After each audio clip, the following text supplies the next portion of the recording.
Le ministère égyptien du Tourisme a annoncé la chute du nombre de touristes dans le pays au cours du premier trimestre de l'année. Seuls 1,2 million de touristes sont entrés dans le territoire contre 2,2 millions l'année dernière, ce qui représente une baisse de 45%. Le tourisme est en berne depuis le soulèvement de 2011 et l'attaque terroriste qui a causé le crash d'un avion russe en octobre dernier dans la péninsule du Sinaï. L'industrie touristique égyptienne est au plus mal et les chiffres du premier trimestre 2016 n'annoncent rien de bon. Le pays a enregistré 500 millions de dollars de revenus, c'est 1 milliard de moins que sur la même période l'année dernière.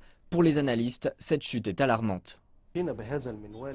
Si nous continuons à ce rythme, les pertes seront croissantes. L'été, qui n'est pas une saison touristique, approche. 4 mois ont passé, il n'en reste plus que 8. Nos estimations indiquent que les pertes dans le domaine pourraient s'élever à 50%.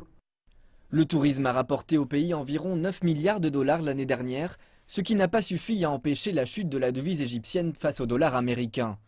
L'industrie est sous pression depuis 2011 et avec des devises étrangères en moins cette année, les répercussions économiques ne peuvent qu'empirer. Les fractures s'accumulent dans le secteur touristique. À moins que le gouvernement n'intervienne pour étendre la dette et retarder les prochains paiements, de nombreuses personnes risquent de perdre leur emploi. Nombreux sont les hôtels en hibernation qui tentent de réduire leurs opérations autant que possible afin de garder leurs portes ouvertes. Afin de traverser cette phase, les employés ne vivent plus que de leur salaire de base, qui ne représente parfois que la moitié de leur revenu annuel.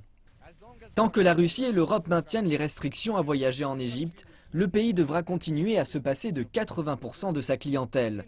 En attendant, l'industrie poursuit sa course contre le temps et les fermetures. Le futur semble pour le moment empreint de pessimisme.